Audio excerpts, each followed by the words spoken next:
Good evening everybody.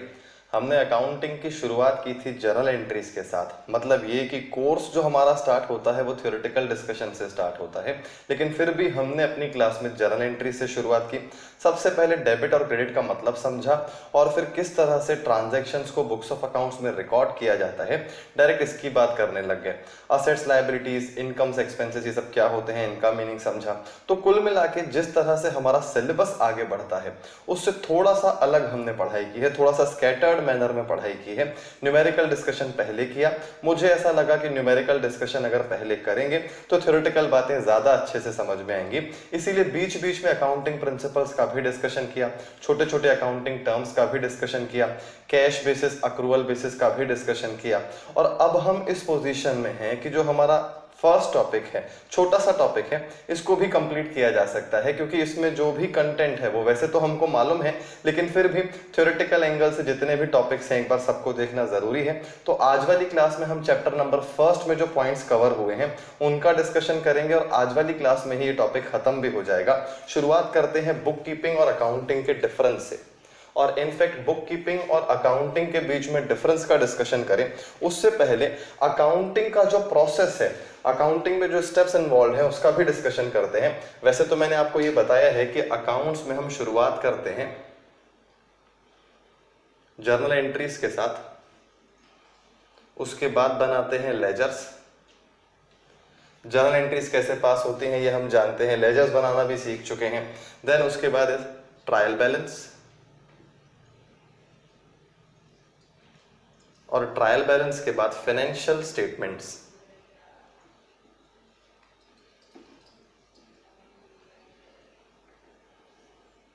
ये 4 steps हैं जिसमें से जर्नल एंट्रीज और लेजर्स जो है वो रूटीन में बनाए जाते हैं, रेगुलर बेसिस पे। ट्रायल बैलेंस और फाइनेंशियल स्टेटमेंट्स ईयर एंड पे बनाए जाते हैं। अब अगर हमारा ईयर एंड 31 मार्च को हो रहा है तो 31 मार्च को ये ट्रायल बैलेंस भी बनेगा, फाइनेंशियल स्टेटमेंट्स भी बनेंगे। और अगर हमारा ईयर एंड कैलेंडर ईयर है, जो कि जनरली नहीं होता है, ज्यादातर लोग जो हैं वो फाइनेंशियल ईयर को ही अपना अकाउंटिंग ईयर मानते हैं, मतलब अप्रैल टू मार्च ही अकाउंटिंग करते हैं। पर फिर भी अगर उनका ईयर एंड 31 दिसंबर को होगा तो 31 दिसंबर को ट्रायल बैलेंस बनाना पड़ेगा। मतलब सीधी सीधी बात है, जिस दिन हमको प्रॉफिट कैलकुलेट करना है उसी दिन हमको ट्रायल बैलेंस भी बनाना पड़ेगा, फाइनेंशियल स्टेटमेंट्स भी बनाने पड़ेंगे। तो ये रेगुलर बेसिस पे होते हैं और ये ईयर एंड पे बनाए जाते हैं। अब हमने ये अकाउंटिंग प्रोसेस का इस तरह से डिस्कशन तो किया, लेकिन एक्चुअली अकाउंटिंग की शुरुआत कैसे होती है, अकाउंटिंग की डेफिनेशन से जो हमको बात समझ में आनी चाहिए, accounting is a art of recording, is an art of recording. अब ये आर्ट ऑफ रिकॉर्डिंग से भी पहले की बात मैं करता हूं, ध्यान से समझिएगा मेरी बात को। अकाउंटिंग की एक्चुअली शुरुआत होती है आइडेंटिफिकेशन से।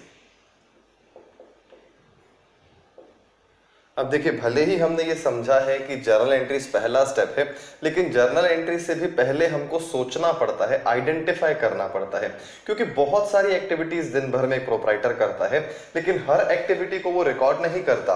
और जिसको वो रिकॉर्ड करता है वो इसीलिए रिकॉर्ड करता है क्योंकि वो आइडेंटिफाई कर चुका है कि वो फाइनेंशियल ट्रांजेक्शन है। अब जब वो शॉप ओपन करता है, शॉप ओपन करने के बाद पूजा करता है, क्या ये सारी चीजें हम बुक्स ऑफ अकाउंट्स में रिकॉर्ड करते हैं? नहीं करते हैं। सपोज कोई कस्टमर आ जाए, बहुत देर वो हमारे यहाँ पे बैठा था, उसने बहुत सारे आइटम्स देखे लेकिन उसको कुछ भी पसंद नहीं आया और वो लौट गया, इससे हमारा 2 घंटे का समय जो है वो खराब हो गया। क्या हम इसको अकाउंटिंग में रिकॉर्ड करते हैं बुक्स ऑफ अकाउंट्स में? नहीं करते हैं। तो कुल मिला के बहुत सारी एक्टिविटीज दिन भर में होती हैं जो बिजनेस रिलेटेड ही हैं, लेकिन हम उनमें से सबसे पहले आइडेंटिफाई करते हैं कि फाइनेंशियल ट्रांजैक्शंस कौन कौन से हैं, इवेंट्स कौन कौन से हैं। तो सबसे पहला स्टेप एक्चुअली है identification of financial transactions and events. Financial transactions जो हम इंटेंशनली ट्रांजैक्शंस करते हैं, और इवेंट्स मतलब जो घटनाएं हो जाती हैं, जैसे लॉस बाय फायर हो गया, बैड डेट्स हो गए, ये इवेंट्स हैं। दोनों को ही बुक्स ऑफ अकाउंट्स में रिकॉर्ड किया जाता है और इसीलिए दोनों का आइडेंटिफिकेशन बहुत जरूरी है। तो एक्चुअली अकाउंटिंग की शुरुआत आइडेंटिफिकेशन से ही होती है, सबसे पहला स्टेप। सेकेंड स्टेप, अब जो हमने आइडेंटिफाई कर लिए हैं कि ये ऐसी एक्टिविटीज हैं जो फाइनेंशियल ट्रांजैक्शंस हैं जो हमारे बुक्स ऑफ अकाउंट्स में रिकॉर्ड होने चाहिए, तो रिकॉर्डिंग के लिए, जर्नल एंट्री पास करने के लिए सिर्फ डेबिट क्रेडिट का पता होना जरूरी नहीं है, अमाउंट भी पता होना चाहिए। कब किस वैल्यू पे एंट्री पास होनी है, इसका मेजरमेंट बहुत जरूरी है। इसीलिए सेकंड स्टेप है मेजरमेंट।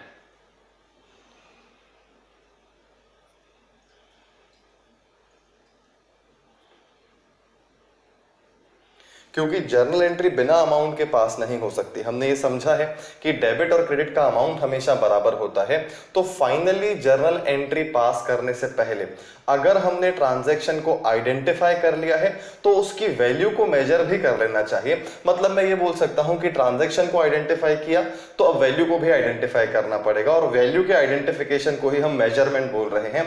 आपको लग रहा होगा कि ट्रांजैक्शन जब पता चल गया तो वैल्यू का मेजरमेंट कोई बड़ी बात नहीं है। देखिए, हमने बहुत सारे ऐसे ट्रांजैक्शंस पढ़े हैं जो ड्यू बेसिस पे रिकॉर्ड होते हैं, जिसमें कोई कैश का फ्लो नहीं होता है। तो जनरली ट्रांजैक्शंस का मेजरमेंट इजी है, लेकिन कुछ ऐसे ट्रांजैक्शंस होते हैं जिनका मेजरमेंट थोड़ा सा डिफिकल्ट है। इसीलिए ये भी अपने आप में एक सेपरेट प्रोसेस है। सेपरेटली इसको समझना पड़ेगा कि हमने ट्रांजैक्शन को आइडेंटिफाई तो कर लिया, अब इसको मेजर करके प्रॉपरली बुक्स ऑफ अकाउंट में रिकॉर्ड करना है, तो मेजरमेंट सही होना चाहिए। अब थर्ड से स्टार्ट होती है एक्चुअली कहानी, जिसको हम बोलते हैं रिकॉर्डिंग।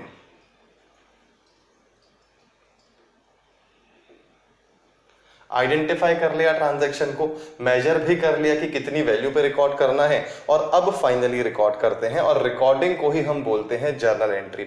मतलब ये कि हमने डायरेक्ट जर्नल एंट्री की बात की थी, लेकिन जर्नल एंट्री पास करने से भी पहले ये दो स्टेप्स हैं जो हम एक्चुअली फॉलो कर रहे थे, लेकिन हमने कभी भी इनको स्टेप्स की तरह नहीं पढ़ा। हम भी दिमाग में सोचते हैं कि कितनी वैल्यू पे एंट्री पास होगी, हम भी दिमाग में ये सोचते हैं कि फाइनेंशियल ट्रांजैक्शन है या नहीं है। इनफैक्ट कुछ ऐसी एक्टिविटीज भी दी थी मैंने आपको जो फाइनेंशियल ट्रांजैक्शंस नहीं थी, जैसे रेंट एग्रीमेंट बनवाना या फिर किसी एम्प्लॉय को ऑर्गेनाइजेशन में सैलरी बेसिस पे रखना। ये एक्टिविटी है लेकिन ये ट्रांजैक्शन नहीं है। तो मैंने ऐसे कुछ पॉइंट्स आपको बताए थे जो आपने खुद ये समझा था कि आइडेंटिफिकेशन प्रोसेस में वो फाइनेंशियल ट्रांजैक्शन है ही नहीं, इसीलिए उसकी रिकॉर्डिंग होनी ही नहीं चाहिए। तो ये दोनों ऐसे स्टेप्स हैं जो एक्चुअली हम फॉलो करते हैं, लेकिन एक्चुअली बुक्स ऑफ अकाउंट्स में कुछ लिख नहीं रहे होते हैं, इसीलिए हमने शुरुआत रिकॉर्डिंग जर्नल एंट्री से की थी, या फिर बोलने में ये आता है कि जर्नल एंट्री से शुरुआत होती है, जबकि एक्चुअली शुरुआत कहां से होती है? ट्रांजैक्शन के आइडेंटिफिकेशन से, फिर मेजरमेंट होता है, फिर रिकॉर्डिंग, देन उसके बाद क्लासिफाइंग। क्लासिफाइंग मतलब कि लेजर्स। जितनी भी जर्नल एंट्रीज हैं हम उनको क्लासिफाई करते हैं, अलग अलग लेजर्स बनाते हैं। जितने भी कैश रिलेटेड ट्रांजैक्शंस हैं वो कैश अकाउंट में, जितने भी बैंक रिलेटेड ट्रांजैक्शंस हैं वो बैंक अकाउंट में। इस तरह से ये स्टेप भी हमको मालूम है, हमने देखा भी है, बनाए भी हैं लेजर्स, और बहुत ईजी हैं। कुल मिला के रिकॉर्डिंग के बाद का जो ये प्रोसेस है ये भी हमसे बनता है। Then fifth is summarising.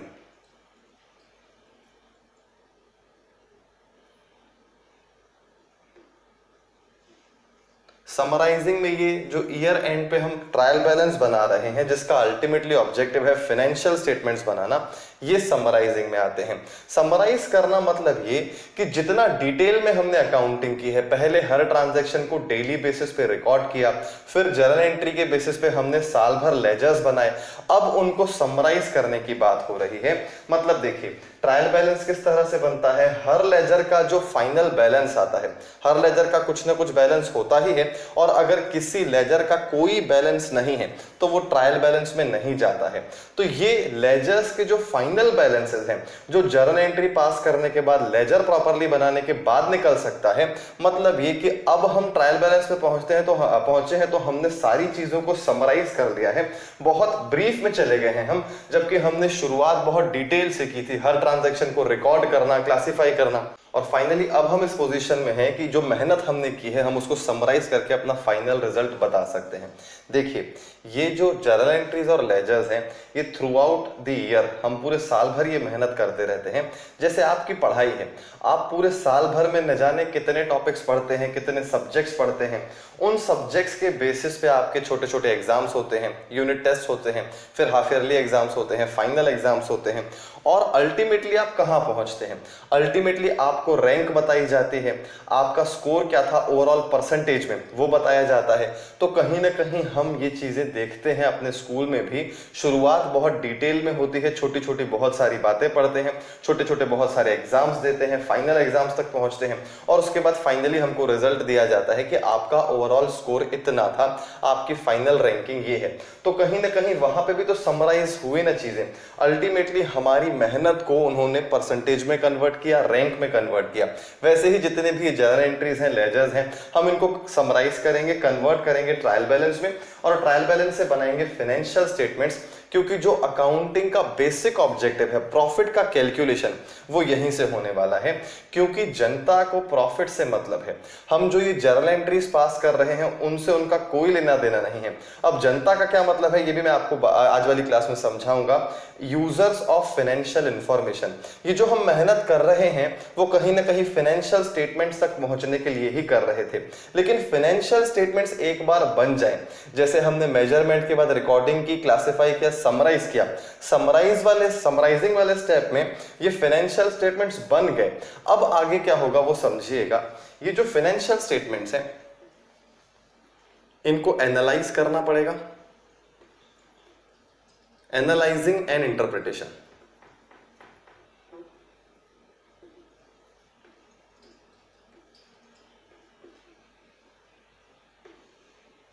Analysing and interpretation का मतलब यह है कि जो आपने फाइनेंशियल स्टेटमेंट्स बनाए, सिर्फ प्रॉफिट जानना मेन नहीं है, प्रॉफिट में जो चीजें अप डाउन हुई हैं, मतलब कि कहीं पे हमारा ज्यादा एक्सपेंस हो गया, कहीं पे हमारी कमाई ज्यादा हो गई, उनको एनालाइज भी करना है, उनका इंटरप्रिटेशन भी करना है। बहुत सारे ऐसे टेक्निकल टर्म्स होते हैं जो कुछ ना कुछ इंडिकेट करते हैं। अगर हमने प्रॉपरली इंटरप्रिटेशन नहीं किया, मिस इंटरप्रिटेशन हो गया, तो हम गलत डायरेक्शन में डिसीजन ले सकते हैं। देखिए, कुल मिला के जो ये पूरा प्रोसेस है वो उसका जो बेसिक ऑब्जेक्टिव है वो क्या है? हर इंसान का मेन ऑब्जेक्टिव होता है वेल्थ मैक्सिमाइजेशन। वो बिजनेस कर ही इसीलिए रहा है ताकि वो ज्यादा से ज्यादा पैसा कमा सके। इसीलिए सही समय पे सही डिसीजन जरूरी है और इसीलिए सही समय पे सही इंफॉर्मेशन जरूरी है। और ये जो पूरी प्रोसेस है अकाउंटिंग की, कहीं ना कहीं ये फाइनेंशियल इंफॉर्मेशन जनरेट करने के लिए ही है। मतलब मैं ये बोल सकता हूं कि जो ये स्टार्टिंग के 6 स्टेप्स हैं वो इसीलिए हैं ताकि जो छोटे छोटे ट्रांजैक्शंस हो रहे थे हम इनको क्लासिफाई करें, रिकॉर्ड करें, समराइज करें और फाइनली इंफॉर्मेशन जनरेट करें कि हमारी पोजीशन क्या है। और जब ये इंफॉर्मेशन जनरेट हो जाएगी, फाइनली इस 6th स्टेज में इंफॉर्मेशन जनरेट हो जाएगी, एनालाइज हो जाएंगी चीजें, हम देख लेंगे कि हमारी फाइनेंशियल पोजीशन क्या है, हम देख लेंगे कि हमने प्रॉफिट कितना कमाया है। और अब जो ये प्रॉफिट कमाया है, अब जो हमारी फाइनेंशियल पोजीशन है, ये कम्युनिकेट करने का टाइम है। कम्युनिकेट किसको करना है? यहां तक तो देखिए पूरा प्रोसेस फॉलो हुआ, सारी चीजें समझ में आ गई। अब लास्ट स्टेप देखिएगा, कम्युनिकेशन।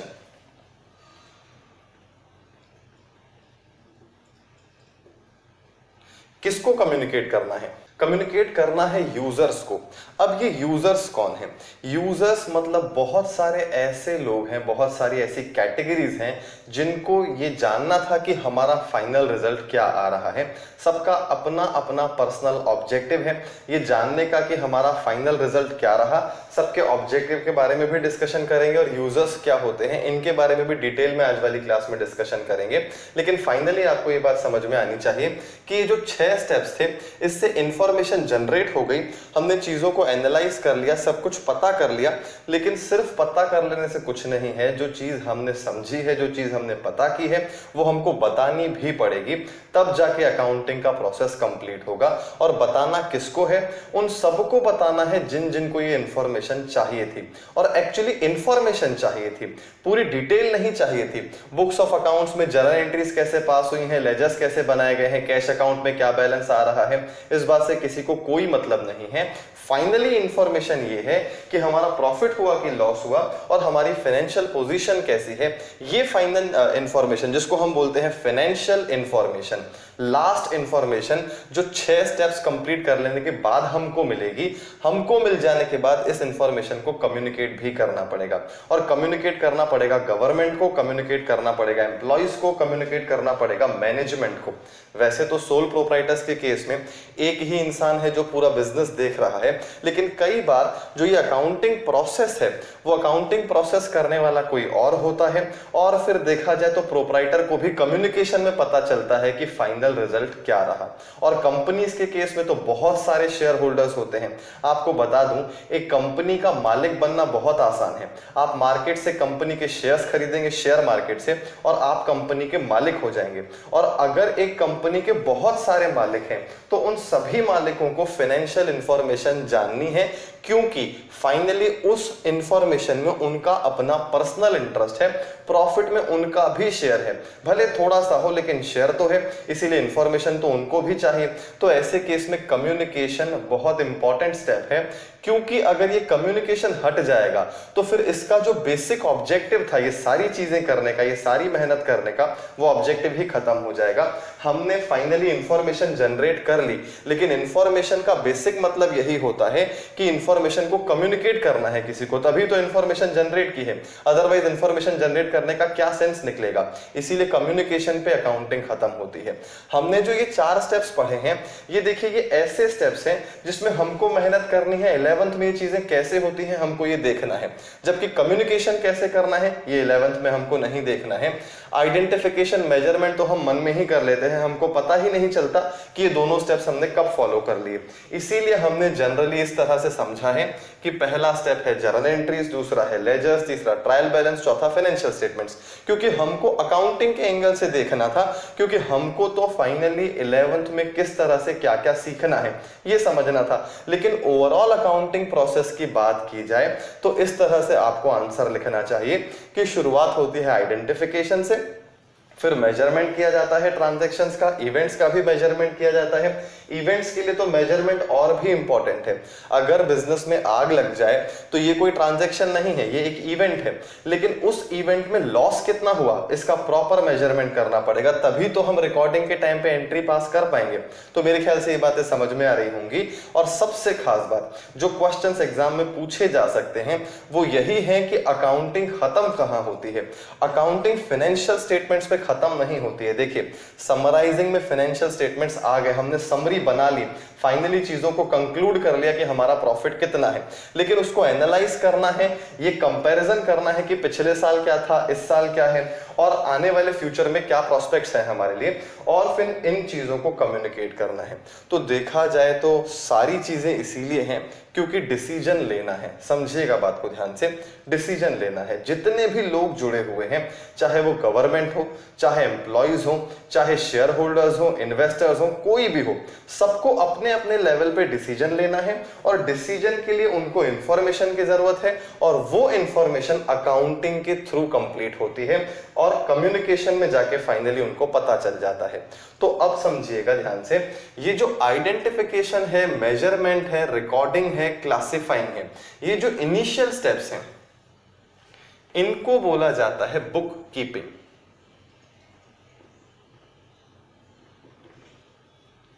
इनको बोला जाता है बुक कीपिंग, क्योंकि देखा जाए तो ये रूटीन जॉब है, ये क्लरिकल जॉब है, ये रेगुलर बेसिस पे हमको काम करना पड़ता है। और एक बार किसी को डेबिट क्रेडिट सिखा दो तो ये सारी चीजें कर सकता है।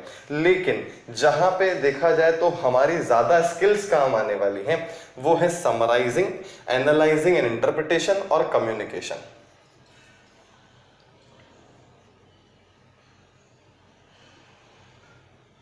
इसको एक्चुअली बोला जाता है अकाउंटिंग और इसको बोला जाता है बुक कीपिंग। हम तो वैसे जनरली ओवरऑल इस डिस्कशन को अकाउंटिंग प्रोसेस ही बोलते हैं, लेकिन फिर भी जैसा कि मैंने बोला कि हमको बुक कीपिंग और अकाउंटिंग में डिफरेंस समझना है, तो ये जो इनिशियल 4 स्टेप्स दिख रहे हैं ये बुक कीपिंग का पार्ट है। और बुक कीपिंग किसी को भी सिखा दो तो वो बहुत ईजिली कर सकता है, ये रूटीन जॉब है। लेकिन अकाउंटिंग किसी को भी सिखा दो तो वो ईजिली नहीं कर पाएगा। हर अलग केस में एनालिसिस अलग होगा, इंटरप्रिटेशन अलग होगा, और कम्युनिकेशन भी प्रॉपरली करना चाहिए। जिसको जो इंफॉर्मेशन चाहिए उसको वो इंफॉर्मेशन कम्युनिकेट करना भी एक आर्टिस्टिक वर्क है।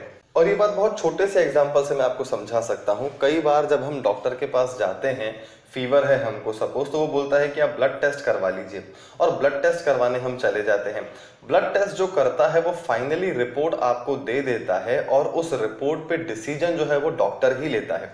मतलब स्पेशलाइज्ड काम जो है वो तो डॉक्टर ही कर रहा है, एनालाइज करना, इंटरप्रिटेशन करना कि रिपोर्ट में क्या लिखा हुआ है, और फिर फाइनली आपको कम्युनिकेट करना कि आपको ये प्रॉब्लम है और आपको इस तरह से ट्रीटमेंट लेना पड़ेगा। तो बातों को ध्यान से समझेंगे तो सारी चीजें हमको दिखती हैं आसपास, वही चीजें अकाउंटिंग में भी हैं। यहां पे देखा जाए तो यहां तक का जो काम है वो ज्यादा टेक्निकल काम नहीं है, ये रूटीन जॉब है। अगर हमने किसी को प्रॉपरली ट्रेन कर दिया है तो वो ये काम कर सकता है।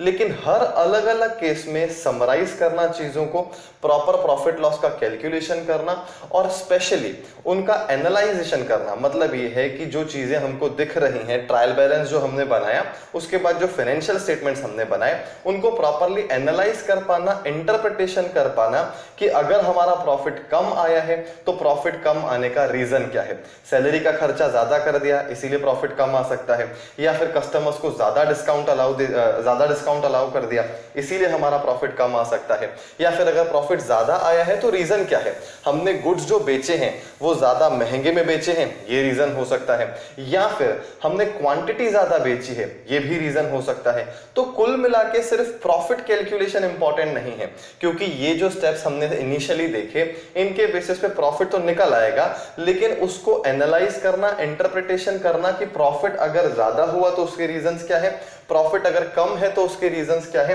क्योंकि हमको फाइनली लोगों को कम्युनिकेट करना है, और कम्युनिकेट इसलिए करना है ताकि वो डिसीजन ले सकें। तो सारी चीजें जो है मेरे ख्याल से आपको समझ में आ रही होंगी। बुक कीपिंग और अकाउंटिंग, इन दोनों को इन जनरल हम अकाउंटिंग ही बोलते हैं, लेकिन अगर हमसे डिफरेंस पूछा जाएगा तो हम ये बोल सकते हैं कि जहां पे बुक कीपिंग खत्म होता है वहां से अकाउंटिंग एक्चुअली स्टार्ट होता है। बुक कीपिंग एक रूटीन जॉब है, लेकिन अकाउंटिंग एक स्पेशलाइज्ड जॉब है। हम ओवरऑल भले इस प्रोसेस को अकाउंटिंग बोलते हो, लेकिन बुक कीपिंग जो है वो सेपरेट है, अकाउंटिंग बिल्कुल सेपरेट है। तो अब हम क्या करते हैं, ये सारी चीजें मेरे ख्याल से आपको समझ में आ गई होंगी। अब हम बुक कीपिंग और अकाउंटिंग में प्रॉपरली डिफरेंसेस को समझते हैं, क्योंकि एग्जाम पॉइंट ऑफ व्यू से वो सबसे ज्यादा इंपॉर्टेंट है। इस पे बेस्ड क्वेश्चन भी पूछा जा सकता है, लेकिन बुक कीपिंग और अकाउंटिंग में डिफरेंसेस आने के ज्यादा चांसेस हैं, तो उनकी बात करते हैं। पहले आप इस डिस्कशन को नोट कर लीजिए। अब देखिए, अकाउंटिंग और बुक कीपिंग से रिलेटेड जो बातें हमने अभी तक की उसके बेसिस पे छोटे छोटे डिफरेंसेस उनके बीच में आइडेंटिफाई करते हैं, एग्जाम पॉइंट ऑफ व्यू से इंपॉर्टेंट है और ये आपको नोट कर लेने चाहिए। Book keeping versus accounting. अब सबसे पहला जो डिफरेंस है, बुक कीपिंग जहां पे खत्म होता है, अकाउंटिंग वहां से स्टार्ट होता है। मतलब कि बुक कीपिंग का स्टेप जो है वो फर्स्ट स्टेप है, प्राइमरी स्टेज है, जबकि ये जो अकाउंटिंग है ये सेकेंडरी स्टेज है। तो यहां पे आप फर्स्ट पॉइंट लिख सकते हैं, primary stage, secondary stage.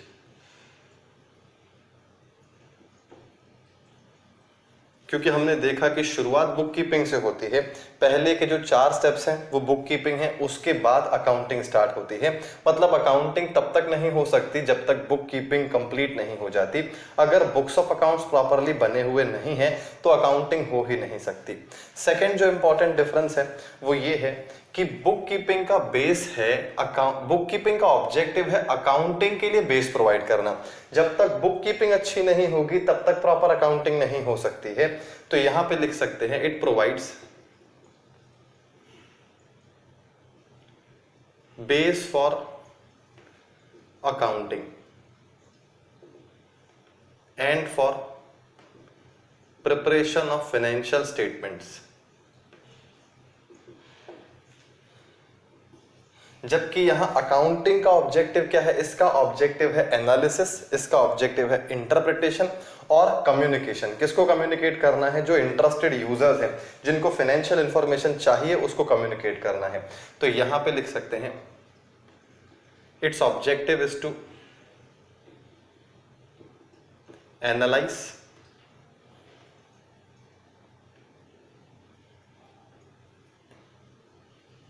and to communicate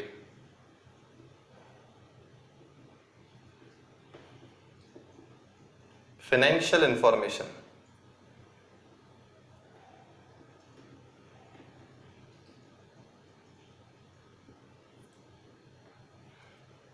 to interested users. Exam point of view से सबसे इंपॉर्टेंट डिफरेंस है ये जो बुक कीपिंग है ये अल्टीमेटली हमको बेस प्रोवाइड करता है जिसके बेसिस पर हम फाइनेंशियल स्टेटमेंट्स बना सकते हैं, जिसके बेसिस पर हमारी अकाउंटिंग कंप्लीट हो सकती है, इफेक्टिवली कंप्लीट हो सकती है। जबकि अकाउंटिंग का ऑब्जेक्टिव है, जो बुक कीपिंग में हमने अकाउंटिंग की है, जो रूटीन वर्क है हमारा, उसके बेसिस पर प्रॉपर फाइनेंशियल स्टेटमेंट्स बनाए, और उससे भी ज्यादा इंपॉर्टेंट है उसका एनालिसिस और उसका कम्युनिकेशन। और कम्युनिकेट किसको करना है? इंटरेस्टेड यूजर्स को करना है। तो ये सेकंड डिफरेंस हो गया। थर्ड डिफरेंस है, ये एक रूटीन जॉब है।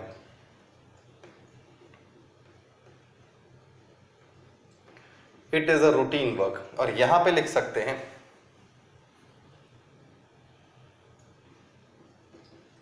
It is a technical work.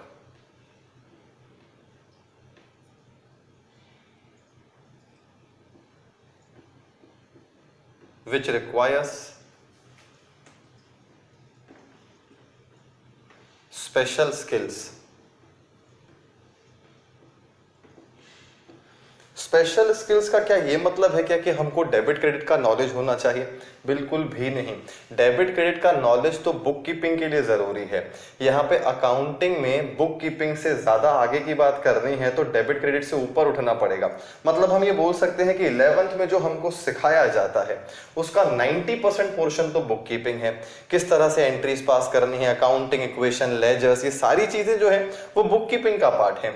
Actually accounting तो आपको ना तो 11th में प्रॉपरली सिखाई जाएगी ना 12th में प्रॉपरली सिखाई जाएगी। वो तो और आगे की बात है कि किस तरह से फाइनेंशियल स्टेटमेंट्स को एनालाइज करना है। हाँ, मैं ये जरूर बोल सकता हूं कि अकाउंटिंग का जैसे यहाँ पे बुक कीपिंग जो है वो कहां खत्म होता है? समराइजिंग जो है वो अकाउंटिंग का पार्ट है, तो बुक कीपिंग खत्म हो जाता है क्लासिफाइंग पे। क्लासिफाइंग के बाद जो ये समराइजिंग है वो भले हम 11th में सीखेंगे, वो अकाउंटिंग का पार्ट है। 12th में भी वो सीखेंगे, अकाउंटिंग का ही पार्ट है। लेकिन उसके आगे की बात जो है एनालिसिस, इंटरप्रिटेशन, जिसमें हमको एक्चुअली स्किल्स की जरूरत है, ना तो वो 11th में सीखेंगे हम, ना ही वो 12th में सीखेंगे। वो और आगे जाके हम सीखते हैं अगर हम कोई स्पेशलाइजेशन कोर्स करते हैं तो मेरे ख्याल से ये थर्ड डिफरेंस भी आपको समझ में आ गया होगा। एक रूटीन जॉब है, एक टेक्निकल है। और चौथा और अगेन इंपॉर्टेंट डिफरेंस है, book keeping starts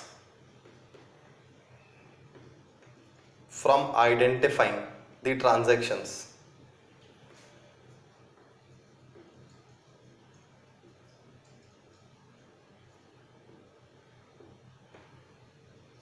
and ends at classifying them।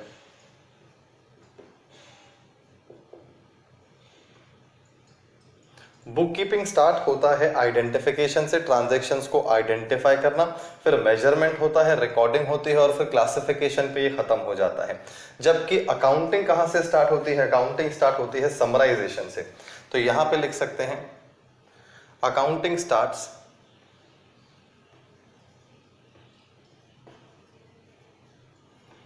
From summarising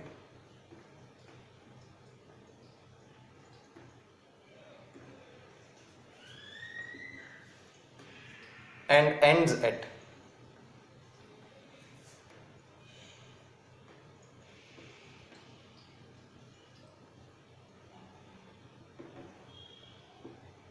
communication. ये समराइजिंग से चालू होता है और कम्युनिकेशन तक जाता है। कुल मिला के 7 स्टेप्स हैं। 7 स्टेप्स में से पहले 4 बुक कीपिंग का पार्ट है और लास्ट के 3 जो हैं वो अकाउंटिंग का पार्ट है। ये छोटे छोटे डिफरेंसेस हैं जो वैसे तो आपको समझ में आ ही गए होंगे, लेकिन फिर भी इस तरह से एग्जाम पॉइंट ऑफ व्यू से आपको नोट कर लेना चाहिए ताकि जब रिवीजन करना पड़े तो आप क्विकली रिवीजन करें और इस पे बेस्ड आपसे कोई भी क्वेश्चन पूछा जाए तो वो आपसे बन जाए। खैर, अकाउंटिंग बुक कीपिंग का डिफरेंस भी समझ में आ गया, क्लियर हो गया है ये। अब हम यूजर्स की बात करते हैं कि फाइनेंशियल इंफॉर्मेशन जो हमने यहाँ पे कम्युनिकेट करने की बात की है वो किसको कम्युनिकेट करनी है? आखिर किसको जानना है कि हमारा प्रॉफिट कितना है, हमारी फाइनेंशियल पोजीशन क्या है? क्या ये सबको जानना है? क्या सबको नहीं जानना है। जिसको भी जानना है उसको बोला जाता है इंटरेस्टेड यूजर्स। अब ये इंटरेस्टेड यूजर्स कौन है, इनका डिटेल में डिस्कशन करते हैं। पहले आप इस डिस्कशन को नोट कर लीजिए। चलिए अब बात करते हैं यूजर्स ऑफ फाइनेंशियल इंफॉर्मेशन की।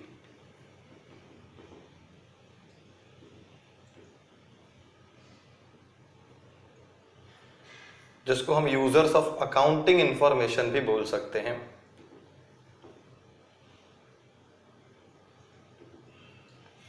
जो कुल मिला के अकाउंटिंग हुई बुक कीपिंग के बाद, उसका जो भी रिजल्ट रहा वो हमें कम्युनिकेट करना है। कम्युनिकेट करना है इंटरेस्टेड यूजर्स को, और इसीलिए इंटरेस्टेड यूजर्स को समझना पड़ेगा कि ये कौन लोग हैं जिनको हमारे बुक्स ऑफ अकाउंट्स में तो नहीं, हमारी फाइनेंशियल इंफॉर्मेशन में इंटरेस्ट है, और क्यों इंटरेस्ट है। तो दो कैटेगरीज में इसको डिवाइड कर सकते हैं, इंटरनल यूजर्स,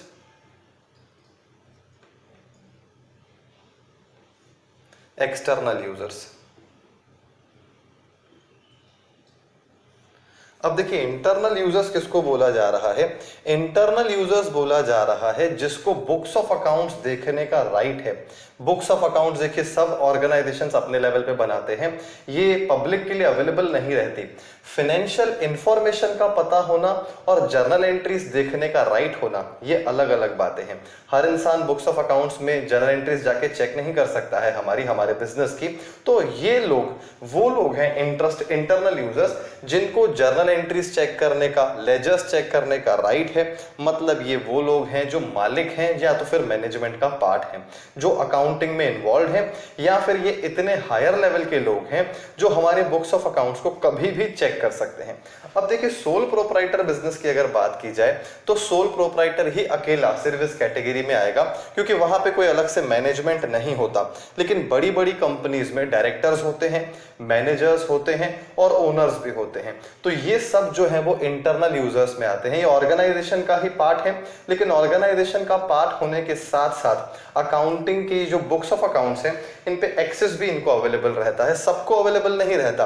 कुछ ऐसे भी लोग होते हैं जो ऑर्गेनाइजेशन का तो पार्ट है, लेकिन फिर भी वो अकाउंटिंग इंफॉर्मेशन का एक्सेस उनके पास नहीं है, बुक्स ऑफ अकाउंट्स का एक्सेस उनके पास नहीं है।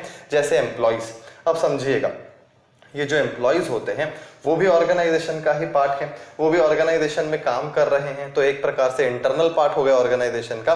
लेकिन फिर भी एम्प्लॉइज को भी ये राइट नहीं है कि वो जाके अकाउंटिंग एंट्रीज चेक करें, ये चेक कर पाए कि गुड्स कहाँ से खरीदे गए हैं, किसको बेचे गए हैं, किससे कितने पैसे लेने हैं, किसको कितने पैसे देने हैं। ये सारी चीजों में एम्प्लॉइज नहीं आते, उनके पास इतना पावर नहीं है कि वो बुक्स ऑफ अकाउंट्स की चेकिंग कर पाए। तो कुल मिला के एम्प्लॉइज इंटरनल होते हुए भी एक्सटर्नल यूजर्स की कैटेगरी में आते हैं। तो मेरे ख्याल से आपको बात समझ में आ रही होगी। अब इनका ऑब्जेक्टिव क्या है, इनको फाइनेंशियल इंफॉर्मेशन क्यों चाहिए, क्यों इनको प्रॉफिट जानना है, ये सारी चीजें अब हम समझते हैं। इंटरनल यूजर्स में सबसे पहले ओनर्स आ गए, सेकेंड मैनेजमेंट। अब मैनेजमेंट में एक्चुअली कौन आएगा, कंपनीज के एंगल से बात की जाए तो managers and directors. Managers and directors ये आपको सोल प्रोप्राइटर बिजनेस में तो देखने के लिए नहीं मिलेंगे, क्योंकि सोल प्रोप्राइटर बिजनेस में जो ओनर होता है वो ही मैनेजर भी होता है, वो ही डायरेक्टर भी होता है, क्योंकि सारी चीजें वही देख रहा है, वही की मैनेजरियल पर्सन है। लेकिन कंपनीज के केस में ओनर्स कौन होते हैं, शेयर होल्डर्स होते हैं, जिन्होंने शेयर्स में पैसे लगाए हैं वो कंपनी के मालिक हैं। इसके अलावा बाकी लोग जो कंपनी में मैनेजमेंट देख रहे हैं वो मैनेजर्स होंगे या फिर डायरेक्टर लेवल की पोस्ट पे होंगे। लेकिन कुल मिला के ये ऐसे लोग हैं जो बुक्स ऑफ अकाउंट्स देख सकते हैं, कभी भी चेक कर सकते हैं। तो इनको आखिर अकाउंटिंग इंफॉर्मेशन क्यों चाहिए, ये तो हमको फिर भी समझ में आएगा, क्योंकि भाई ये मालिक है या फिर मैनेजमेंट चाहेगा कि हमारा ऑर्गेनाइजेशन तेजी से आगे बढ़े। तो ये बात तो समझ में आती है कि इनको तो फाइनेंशियल इंफॉर्मेशन की जरूरत होगी। ज्यादा जरूरी ये है कि एक्सटर्नल यूजर्स को आखिर फाइनेंशियल इंफॉर्मेशन की जरूरत क्यों पड़ रही है। तो पहले एक्सटर्नल यूजर्स की भी बात कर लेते हैं। एक्सटर्नल यूजर्स में पहली कैटेगरी है एम्प्लॉइज। अब एम्प्लॉइज को हमारी फाइनेंशियल इंफॉर्मेशन की जरूरत क्यों पड़ रही है, ये जानना इंपॉर्टेंट है। सेकंड कैटेगरी है गवर्नमेंट। गवर्नमेंट को भला हमारे फाइनेंशियल इंफॉर्मेशन की जरूरत क्यों पड़ रही है, हमने कितना प्रॉफिट कमाया ये उसको क्यों जानना है। देन थर्ड कैटेगरी है banks and financial institutions. Banks and financial institutions. Fourth category है क्रेडिटर्स। फिफ्थ कैटेगरी है डेटर्स, कस्टमर्स। अब आपको लगेगा कि कस्टमर्स हमारे बुक्स ऑफ अकाउंट्स थोड़ी मांगते हैं, तो देखिए एक्सटर्नल यूजर्स में कोई भी हमारे बुक्स ऑफ अकाउंट्स नहीं मांग सकता है, लेकिन फिर भी फाइनेंशियल इंफॉर्मेशन में इंटरेस्ट जरूर है। किस टाइप का इंटरेस्ट है वो समझने की कोशिश करते हैं। ओनर्स को किस टाइप का इंटरेस्ट होगा। अब देखिए अकाउंटिंग बुक कीपिंग एक स्पेशलाइज्ड वर्क है, जिसमें बुक कीपिंग रूटीन जॉब है, लेकिन अकाउंटिंग में तो टेक्निकल नॉलेज चाहिए। तो ये टेक्निकल नॉलेज ओनर के पास हो ये जरूरी नहीं है।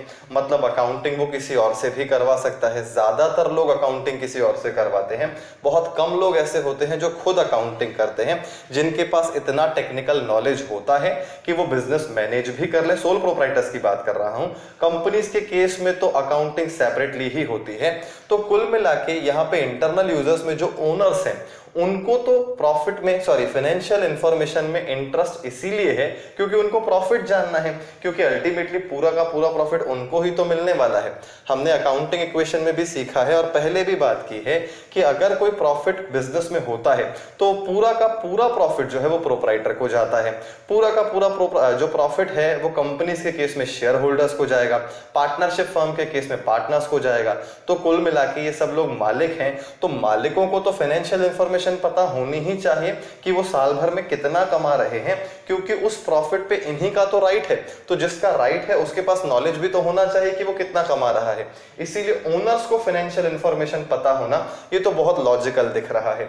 मैनेजमेंट को भी पता होना चाहिए कि वो कितना कमा रहे हैं, क्योंकि मैनेजमेंट ही डिसीजन लेता है। अगर प्रॉफिट कम है तो क्या गलती हो गई है, अगर प्रॉफिट ज्यादा है तो उसे और ज्यादा कैसे किया जा सकता है, उसे और कैसे बढ़ाया जा सकता है। ओनर्स ज्यादातर केस में डिसीजंस नहीं लेते हैं। अब आपको लग रहा होगा कि ओनर भला कैसे डिसीजन नहीं लेगा, तो अब देखिए आप सिर्फ सोल प्रोप्राइटर के एंगल से सोच रहे होंगे। सोल प्रोप्राइटर्स के केस में ओनर और मैनेजमेंट अलग अलग होता ही नहीं है। वो ही ओनर है, वो ही मैनेजर है, वो ही डायरेक्टर है। लेकिन कंपनीज के केस में ओनर्स बहुत सारे होते हैं, बहुत सारे लोगों ने कंपनी के शेयर्स में पैसे लगाए हैं। इनफैक्ट आप घर बैठ के अगर किसी कंपनी का शेयर खरीदेंगे तो घर बैठे आप उस कंपनी के मालिक हो जाते हैं। बहुत छोटा प्रपोर्शन रहेगा, बहुत कम वैल्यू रहेगी परसेंटेज में, लेकिन फिर भी मालिक तो रहेंगे ही। तो क्या आप वहां के डिसीजंस ले रहे हैं? नहीं ले रहे हैं, लेकिन आप ओनर तो हैं। लेकिन वहां के डिसीजंस कौन ले रहा है? वहां पे कंपनी में बैठे डायरेक्टर्स ले रहे हैं, कंपनी में बैठे मैनेजर्स ले रहे हैं। वो मैनेजर्स, वो डायरेक्टर्स हो सकता है ओनर्स भी हो सकता है ओनर्स ना हो। तो ऐसे केस में ओनर्स जो हैं हर बार वो डिसीजन लें ऐसा जरूरी नहीं है। ये बातें आपको तब समझ में आएंगी जब आप कंपनी के एंगल से सोचेंगे। कंपनी में मालिक अलग होते हैं, मैनेजर अलग होते हैं। मालिक तो घर बैठे शेयर्स में इन्वेस्ट कर रहे हैं, लेकिन कंपनी को चला कौन रहा है? कंपनी को चला रहा है मैनेजर, कंपनी को चला रहा है डायरेक्टर। तो उनको डिसीजन मेकिंग लेनी है, इसीलिए उनको फाइनेंशियल इंफॉर्मेशन पता होनी चाहिए। और हमें फाइनेंशियल इंफॉर्मेशन पता होनी चाहिए इसीलिए क्योंकि हम ओनर हैं, तो प्रॉफिट पे हमारा राइट है। तो दोनों अलग अलग हैं और दोनों को ही फाइनेंशियल इंफॉर्मेशन पता होनी चाहिए। सोल प्रोप्राइटर्स के केस में मैं ये बोल सकता हूं कि मालिक को तो पता ही होना चाहिए कि वो कितना पैसा कमा रहा है, क्योंकि प्रॉफिट पे राइट भी उसी का है और डिसीजन मेकिंग भी उसी को लेनी है। मतलब कि ओनर की कैपेसिटी में भी वही है, मैनेजर डायरेक्टर की कैपेसिटी में भी वही है, डिसीजन भी उसी को लेना है। तो हर तरह से उसको फाइनेंशियल इंफॉर्मेशन पता होनी चाहिए, ये बिल्कुल क्लियर हो जानी चाहिए बात। देन अब बात करते हैं एक्सटर्नल यूजर्स की। अब समझिएगा ध्यान से, एम्प्लॉइज को भला फाइनेंशियल इंफॉर्मेशन की क्या जरूरत है? एम्प्लॉइज को भी जरूरत है, क्योंकि फाइनेंशियल इंफॉर्मेशन से ये पता चल जाएगा कि कंपनी कितना प्रॉफिट कमा रही है। और एक ऑर्गेनाइजेशन सक्सेसफुल होता है अपने एम्प्लॉइज की वजह से। तो क्या एम्प्लॉइज को जेन्युइन सैलरी दी जाती है? क्या टाइमली बोनस दिया जाता है? क्या ऐसा तो नहीं है कि कंपनी प्रॉफिट बहुत ज्यादा कमा रही है लेकिन एम्प्लॉइज को दे नहीं रही है? तो कुल मिला के उनका अपना पर्सनल इंटरेस्ट है। वो ये जानना चाहते हैं कि जिस ऑर्गेनाइजेशन के साथ जुड़े हुए हैं वो क्या उसकी प्लानिंग लॉन्ग टर्म है, क्या उसके रिजल्ट्स ऐसे हैं जो वो लॉन्ग टर्म में सस्टेन कर जाएगी, और जो ऑर्गेनाइजेशन उन्होंने चूज किया है क्या वो इतना कैपेबल है कि वो आने वाले 15, 20, 20-25 साल वहां काम कर सकते हैं। मेरे ख्याल से आपको बात समझ में आ रही होगी। और ऐसा तो तब होगा जब इनके पास फाइनेंशियल इंफॉर्मेशन होगी। अगर लॉस हो रहा है तो ये स्विच कर जाएंगे, अगर प्रॉफिट हो रहा है तो क्या उस प्रॉफिट में एम्प्लॉयज को पार्टिसिपेट करने का मौका मिलता है। अब आपको लगेगा कि एम्प्लॉयज भला प्रॉफिट में क्यों पार्टिसिपेट करेंगे, डायरेक्टली पार्टिसिपेट नहीं करते, लेकिन बड़े ऑर्गेनाइजेशंस जहां पे कई बार प्रॉफिट हो जाने के बाद एम्प्लॉयज को अलग से बोनस दिया जाता है, तो ये बोनस जो है वो कहीं ना कहीं एम्प्लॉयज को मोटिवेट करने के लिए दिया जाता है। क्योंकि एक ऑर्गेनाइजेशन, मैंने बोला ना, सक्सेसफुल होता है तो अपने एम्प्लॉयज की वजह से होता है। तो कंपनी अपने अच्छे समय में अपने एम्प्लॉयज को भूल नहीं सकती, और अगर वो भूल रही है तो कहीं ना कहीं ये कंपनी के लिए कंपनी का नेगेटिव पॉइंट है, जिसकी वजह से एम्प्लॉयज पे फर्क पड़ सकता है। तो कुल मिला के ये सारी बातें हैं जो एम्प्लॉयज के लिए जानना जरूरी है, जिसके लिए फाइनेंशियल इंफॉर्मेशन की जरूरत उनको पड़ेगी ही पड़ेगी। ये पहली कैटेगरी हो गई एम्प्लॉयज। सेकेंड कैटेगरी है गवर्नमेंट।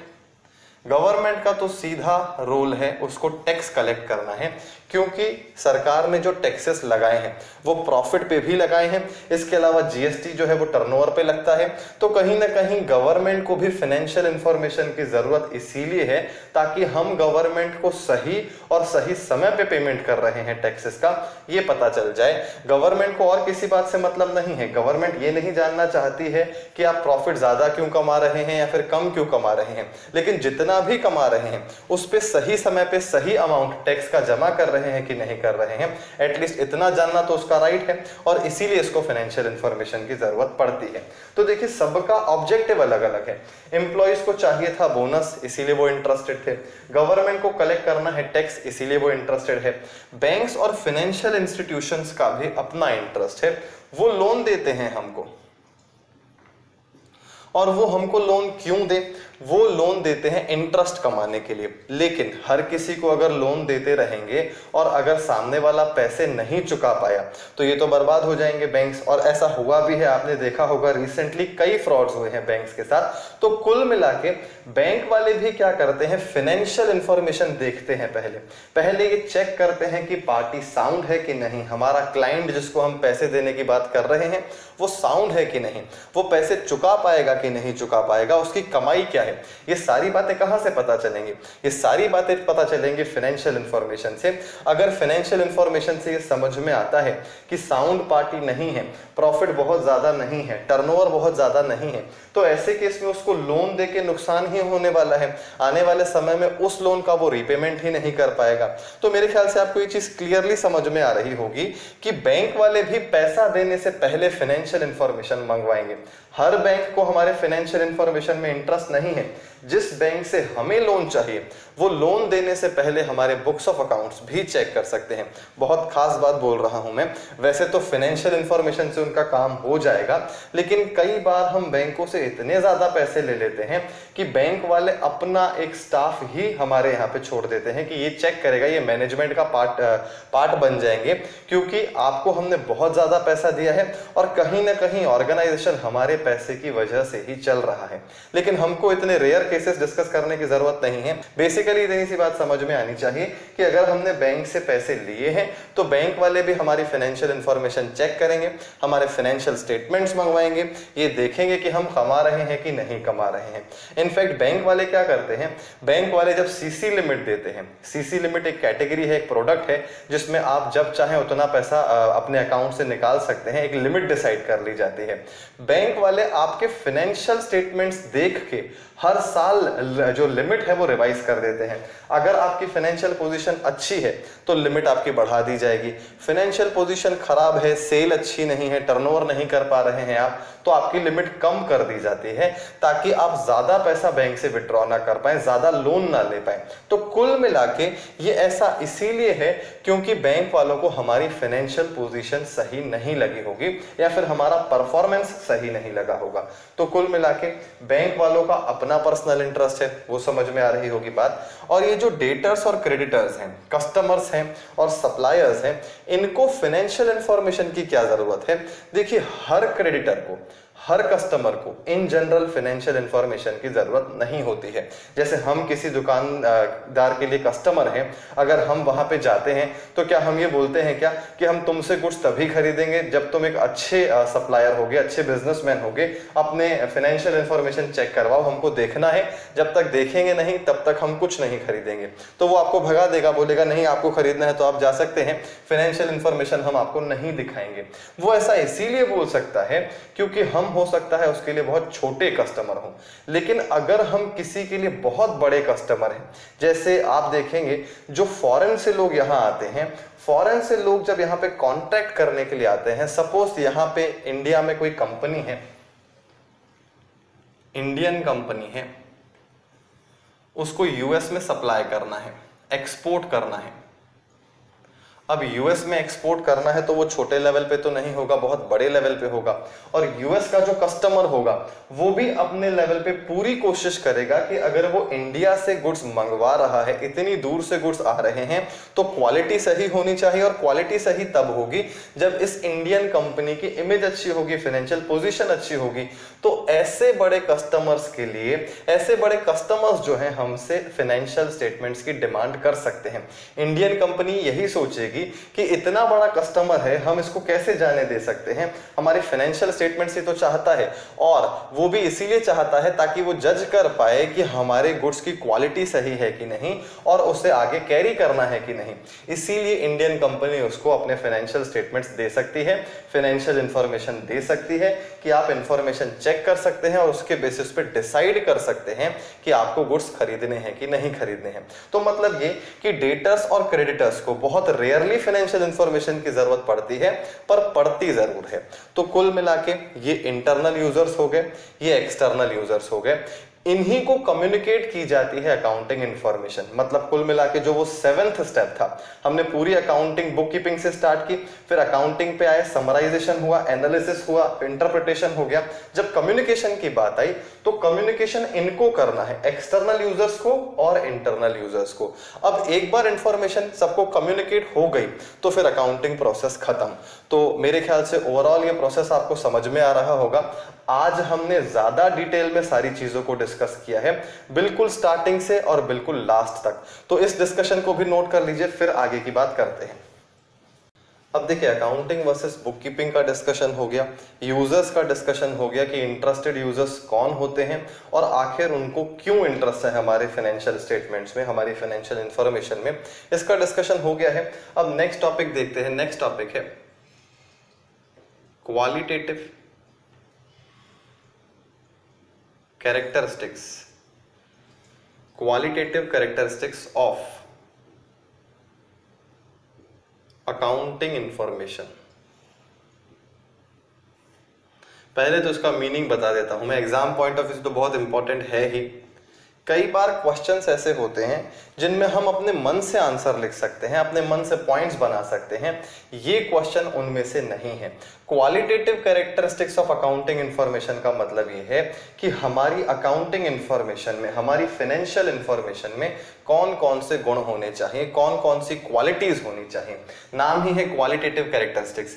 मतलब देखिए, हमारी फाइनेंशियल इंफॉर्मेशन को बहुत सारे लोग यूज करने वाले हैं, तो हमको कोशिश करनी चाहिए कि हमारी अकाउंटिंग इंफॉर्मेशन में ये क्वालिटीज हों। 4 फिक्स्ड क्वालिटीज यहां पे बताई गई हैं और वो हमको एज इट इज पता होनी चाहिए। पहली, रिलायबिलिटी। हमारी फाइनेंशियल इंफॉर्मेशन जो है वो रिलायबल होनी चाहिए। रिलायबल का मतलब ये है कि वहां पे गलतियां नहीं होनी चाहिए, एरर्स नहीं होने चाहिए। अगर हमने जर्नल एंट्रीज, लेजर्स बहुत प्रॉपरली बनाए हैं, मतलब बुक कीपिंग जो है वो बहुत स्ट्रांग है, तो ऐसे केस में गलती होने के चांसेस बहुत कम हो जाएंगे।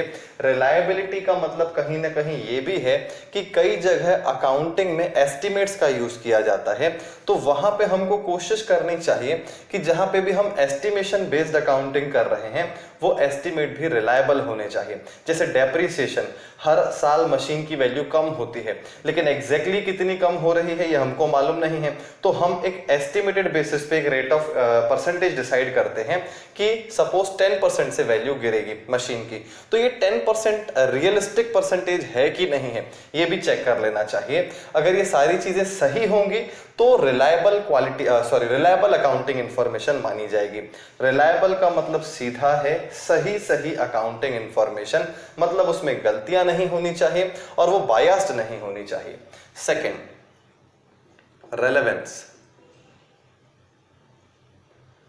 रेलेवेंस तो बहुत इजी है समझना, क्योंकि देखिए रेलेवेंस का मतलब है सही समय पे सही यूजर को अकाउंटिंग इंफॉर्मेशन मिल जाना। मतलब ये कि जो गवर्नमेंट है उसे सैलरी से कोई मतलब नहीं है, एम्प्लॉय जो है उन्हें टैक्स से कोई मतलब नहीं है, तो जब जिसको जिस इंफॉर्मेशन की जरूरत हो हम उसे वो पर्टिकुलर इंफॉर्मेशन दे पाए, उसी को बोला जाता है रेलेवेंस।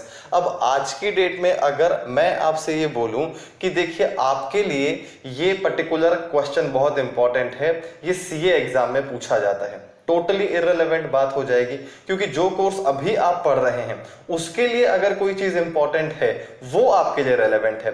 भले ही क्वेश्चन जो मैं बोल रहा हूं वो बहुत ज्यादा इंपॉर्टेंट है, पर वो किसी और एग्जाम के लिए इंपॉर्टेंट है, तो वो इंपॉर्टेंट तो रहेगा लेकिन आपके लिए वो रेलेवेंट नहीं रहेगा। इसीलिए अकाउंटिंग इंफॉर्मेशन के साथ भी यही प्रॉब्लम है। कुछ ऐसे लोग हैं जिसे पूरी फाइनेंशियल इंफॉर्मेशन नहीं चाहिए, जिसका प्रॉपर एग्जाम्पल है एम्प्लॉइज को पूरी फाइनेंशियल इंफॉर्मेशन चाहिए ही नहीं, वो तो सिर्फ ये जानना चाहते हैं कि उनको जो सैलरी मिल रही है वो जेन्युइन है कि नहीं है, उनको टाइमली बोनस मिल रहा है कि नहीं मिल रहा है। तो ऐसे केस में अगर हम उन्हें टैक्स की जानकारी देंगे तो वो उनके लिए इररिलेवेंट है, अगर हम सरकार को सैलरी वगैरह की जानकारी देंगे तो ये उनके लिए इररिलेवेंट है। तो कुल मिला के क्वालिटेटिव कैरेक्टरिस्टिक्स में ये सेकेंड पॉइंट है कि अकाउंटिंग इंफॉर्मेशन रिलायबल तो होनी चाहिए, सही तो होनी चाहिए, रेलेवेंट भी होनी चाहिए, मतलब कि जिसको जो इंफॉर्मेशन चाहिए उसको वो इंफॉर्मेशन मिलनी चाहिए। सबको सारी इंफॉर्मेशन देने की जरूरत नहीं है, क्योंकि मैंने बोला ना सबको अपने अपने लेवल पे पर्सनल इंटरेस्ट है, इसीलिए डिसीजन मेकिंग के लिए जो इंफॉर्मेशन उन्हें चाहिए केवल उतना ही कम्युनिकेशन करना चाहिए। Third is comparable, fourth is understandable.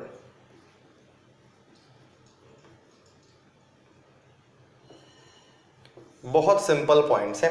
जो फाइनेंशियल इंफॉर्मेशन होनी चाहिए वो कंपेरेबल भी होनी चाहिए। अगर हम इस साल के फिगर्स दे रहे हैं तो हमको पिछले साल के फिगर्स भी देने चाहिए, ताकि जो भी यूजर है वो इजीली कंपेयर कर पाए कि पिछले साल क्या पोजीशन थी और इस साल क्या पोजीशन है। और इनफैक्ट कंपनीज के केस में कभी भी आप गूगल पे भी सर्च करेंगे, किसी भी कंपनी के फाइनेंशियल स्टेटमेंट्स देखेंगे आप तो आपको 2 साल के फाइनेंशियल स्टेटमेंट्स दिखेंगे। इस साल क्या प्रॉफिट है, पिछले साल का क्या प्रॉफिट था। तो सीधी बात है, अकाउंटिंग इंफॉर्मेशन का एक ये भी इंपॉर्टेंट एस्पेक्ट है कि इंफॉर्मेशन कंपेरेबल होनी चाहिए। कंपेरेबल तब होगी जब आप 2 सालों का डेटा देंगे या फिर उससे भी ज्यादा डेटा देंगे, 5 सालों का डेटा देंगे। फिलहाल तो 2 सालों का डेटा देना कंपनीज के लिए मैंडेटरी है, लेकिन कंपनी अपनी इच्छा से और ज्यादा सालों के फिगर्स देना चाहती है तो मतलब वो इंफॉर्मेशन को और ज्यादा कंपेरेबल बनाना चाहती है। तो ये पॉइंट मेरे ख्याल से क्लियर होगा। और अंडरस्टैंडेबल जो है, अंडरस्टैंडेबल इंफॉर्मेशन तब होगी जब हमने जो अकाउंटिंग की होगी वो बहुत सिंपल मैनर में की होगी। देखिए अकाउंटिंग जो वर्क है ये डेबिट क्रेडिट वाला, इसको हम घुमा फिरा के भी कर सकते हैं। किसी भी अकाउंट को डेबिट कर देना, उसे कोई भी नाम दे देना, रूल भले सही लगाया है लेकिन नाम ऐसा दिया है जो कंफ्यूजिंग है, और उसी बेसिस पे फाइनेंशियल स्टेटमेंट्स बन गए। तो ऐसे केस में वो अंडरस्टैंडेबल इंफॉर्मेशन नहीं होगी। अंडरस्टैंडेबल इंफॉर्मेशन तब होगी जब या तो आप अकाउंटिंग स्टैंडर्ड्स को बहुत प्रॉपर्ली फॉलो करें, वो तो करने ही पड़ेंगे खैर, लेकिन उसके साथ साथ जो आप वर्डिंग्स दे रहे हैं, जो टर्मिनोलॉजीज यूज कर रहे हैं वो भी सिंपल हो, और अकाउंटिंग को आपने खुद ने कॉम्प्लिकेट ना किया हो। अब अकाउंटिंग कैसे कॉम्प्लिकेट हो सकती है, ये बात हो सकता है आपको समझ में ना आए, लेकिन जर्नल एंट्रीज पास करने के बहुत सारे तरीके होते हैं। देखिए मैथमेटिक्स में कई बार हम क्वेश्चन को जब सॉल्व करते हैं तो बहुत डिटेल प्रोसेस फॉलो करते हैं, और फाइनल रिजल्ट आता है जो भी, वो बहुत इजी प्रोसेस से भी आ सकता था। तो हमको कोशिश करनी चाहिए कि हमको इजी प्रोसेस फॉलो करनी चाहिए, ताकि अकाउंटिंग इंफॉर्मेशन जो है वो कंपेरेबल तो हो ही सही, अंडरस्टैंडेबल भी होनी चाहिए, ताकि जो यूजर्स हैं वो इजीली समझ जाएं कि आप क्या कहना चाहते हैं। तो मेरे ख्याल से ये 4 क्वालिटेटिव कैरेक्टरिस्टिक समझ में आ रहे होंगे आपको कि हमारी अकाउंटिंग इंफॉर्मेशन में ये गुण जरूर होने चाहिए। अगर ये गुण नहीं है तो फिर लोगों को ये इंफॉर्मेशन मिल तो जाएगी, लेकिन वो इसका मैक्सिमम यूटिलाइजेशन नहीं कर पाएंगे। तो रिलायबिलिटी मतलब सही इंफॉर्मेशन, रेलेवेंस मतलब सही समय पे सही पर्सन को इंफॉर्मेशन, कंपेरेबल मतलब कि इंफॉर्मेशन कंपेरेबल होनी चाहिए, तो पिछले साल के फिगर्स भी देने चाहिए, और अंडरस्टैंडेबल मतलब कि इजी अकाउंटिंग की हो हमने, बहुत ज्यादा कॉम्प्लेक्स ना किया हो अकाउंटिंग प्रोसेस को, तो वो इंफॉर्मेशन अंडरस्टैंडेबल भी हो जाएगी। तो इस डिस्कशन को भी नोट कर लीजिए, फिर आगे की बात करते हैं। अब देखिए चैप्टर नंबर 1 में जितने भी इंपॉर्टेंट पॉइंट्स थे एग्जाम पॉइंट ऑफ व्यू से, उनका तो डिटेल में हमने डिस्कशन कर लिया है। कुछ छोटे छोटे पॉइंट्स आपको ऐसे भी मिलेंगे जो हमने डिस्कस नहीं किए होंगे, लेकिन वो एग्जाम पॉइंट ऑफ व्यू से इतने रेलेवेंट भी नहीं है। फिर भी कुछ आइटम्स बचे हुए हैं, उनका भी डिस्कशन कर लेते हैं, जो एग्जाम में हो सकता है पूछ लिए जाए, जैसे advantages and disadvantages.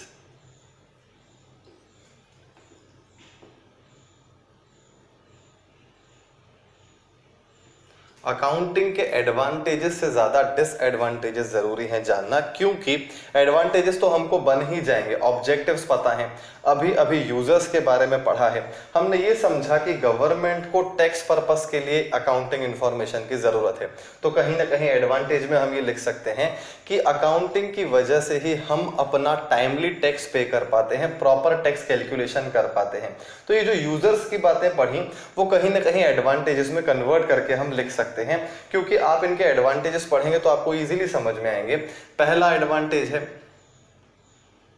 Performance calculation, performance measurement बोल सकते हैं जिसको।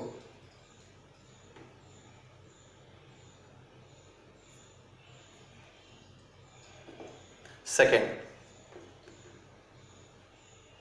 Timely payment of taxes,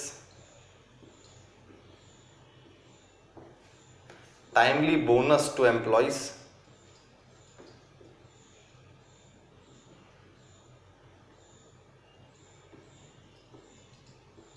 timely payment to creditors.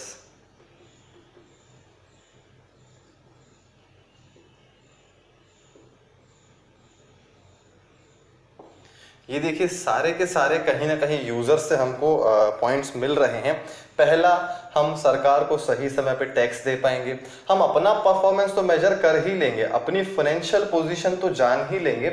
इसके अलावा क्या एडवांटेजेस हैं, हम सरकार को समय पे टैक्स दे पाएंगे, हम अपने एम्प्लॉयज को समय पे बोनस दे पाएंगे, हमारे जो क्रेडिटर्स हैं अगर हम उनका सही समय पे बैलेंस कैलकुलेट नहीं करेंगे तो हम उन्हें पेमेंट कैसे कर पाएंगे टाइमली। हो सकता है हमने किसी सप्लायर से गुड्स खरीदे और फिर पैसे देना ही भूल गए, अगर प्रॉपर अकाउंटिंग नहीं होगी तो हो सकता है वो हमें फोन कर रहा है कि आपसे पैसे लेने हैं, आपने अभी तक नहीं दिए हैं।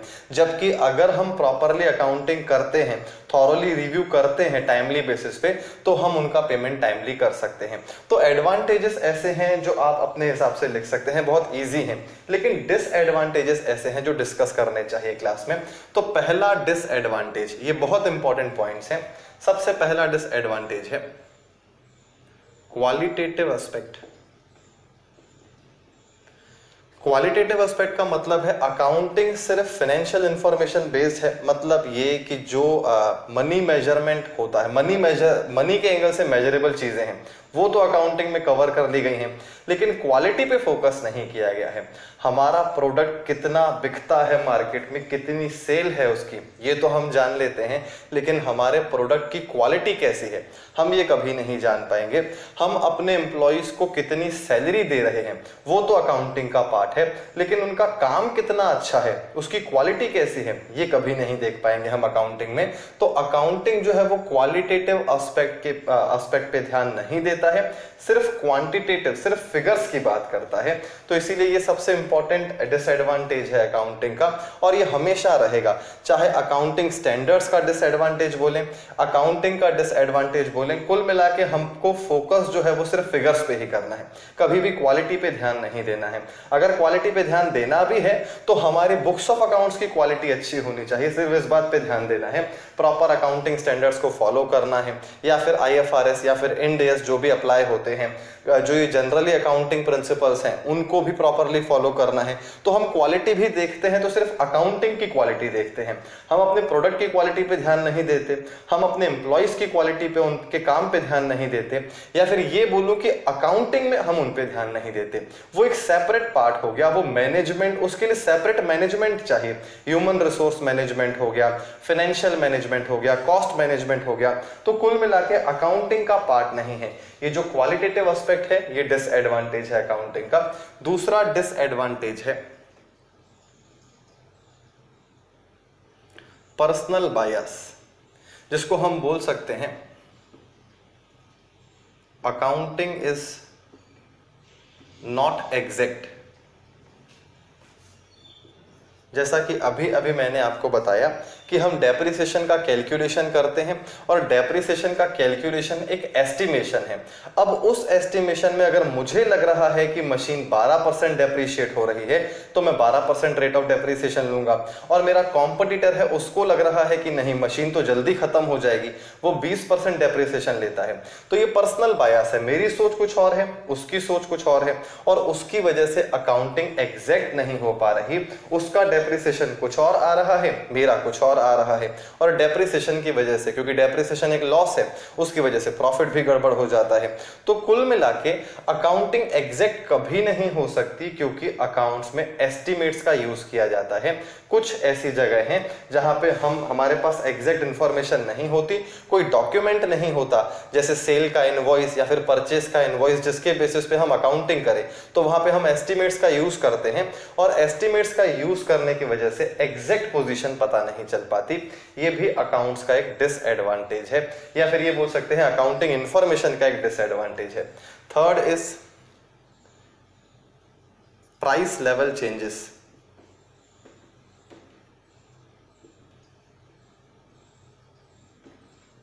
Are ignored.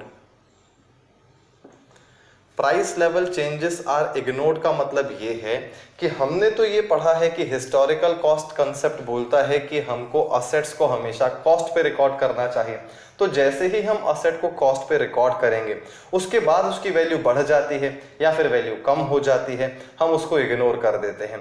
अगर हमने जमीन खरीदी 5 लाख रुपए की और 1 साल बाद ही उसकी वैल्यू 25 लाख रुपए हो गई है, तो वो वैल्यू बढ़ तो रही है मार्केट में, लेकिन हमारी बुक्स ऑफ अकाउंट्स में वो रिफ्लेक्ट नहीं होगी, क्योंकि हम प्राइस लेवल चेंजेस को इग्नोर कर देते हैं। हम कॉस्ट प्रिंसिपल फॉलो करते हैं। लेटेस्ट मार्केट में जो वैल्यूज आ रही होंगी हम उस पर फोकस नहीं करते हैं, और ये भी अकाउंट्स का बहुत बड़ा डिसएडवांटेज है, क्योंकि इससे रियलिस्टिक पोजीशन का कभी पता नहीं चलेगा, और रियलिस्टिक पोजीशन ना पता होने की वजह से हमारे डिसीजंस उतने इफेक्टिव नहीं हो सकते जितने होने चाहिए।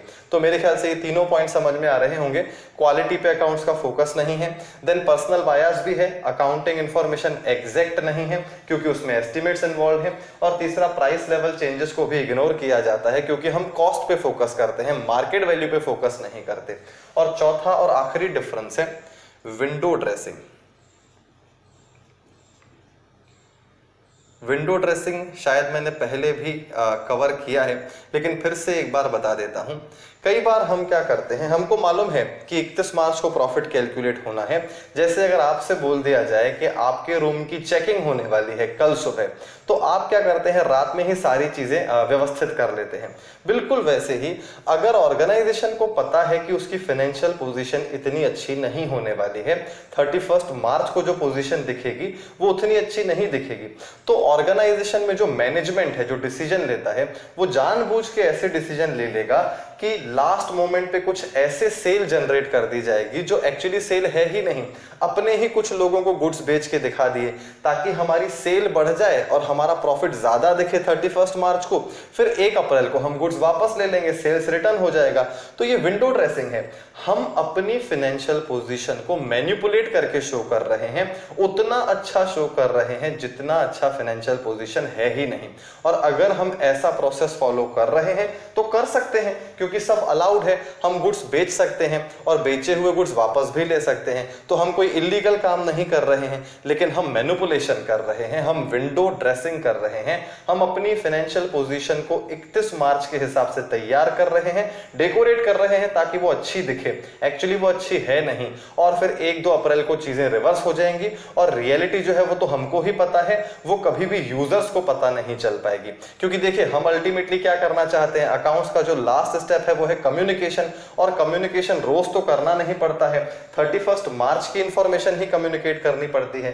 तो उसको थोड़ा सा मैनिपुलेट करके कम्युनिकेट कर देते हैं ताकि वो जो डिसीजन ले वो हमारे फेवर में ले। That is what is window dressing, और ये भी अकाउंटिंग का एक बहुत बड़ा लिमिटेशन है। तो लिमिटेशंस बहुत इंपॉर्टेंट है, ये पता होना ज्यादा जरूरी है, ये तो आपको वैसे भी बन जाएगा। तो मेरे ख्याल से ये एडवांटेजेस और डिसएडवांटेजेस भी आपको समझ में आ गए होंगे। और इसी के साथ एक छोटा सा पॉइंट और है, वो भी बता देता हूं। हम जो अकाउंटिंग पढ़ रहे हैं 11th में, वो फाइनेंशियल अकाउंटिंग है। फाइनेंशियल अकाउंटिंग, इसके अलावा कॉस्ट अकाउंटिंग भी होता है एक टर्म, मैनेजमेंट अकाउंटिंग भी होता है।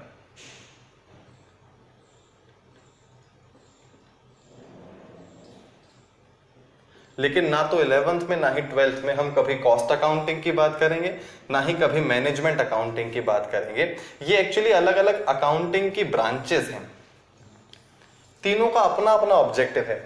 मैनेजमेंट अकाउंटिंग का ऑब्जेक्टिव है सही समय पे सही डिसीजन लेना। कॉस्ट अकाउंटिंग का ऑब्जेक्ट है, देखिए कई बार हम जो प्रोडक्ट बनाते हैं वो प्रोडक्ट इस लेवल से गुजरता है कि हमको समझ में ही नहीं आता कि हम उस प्रोडक्ट को मार्केट में कितने में बेचें। सपोज कोई छोटा सा आइटम है जो हम 1 रुपए से भी कम में बना लेते हैं, तो ऐसे केस में हम उसकी प्राइस कैसे डिसाइड कर पाए, हमको एग्जैक्ट कॉस्ट ही नहीं पता चलती।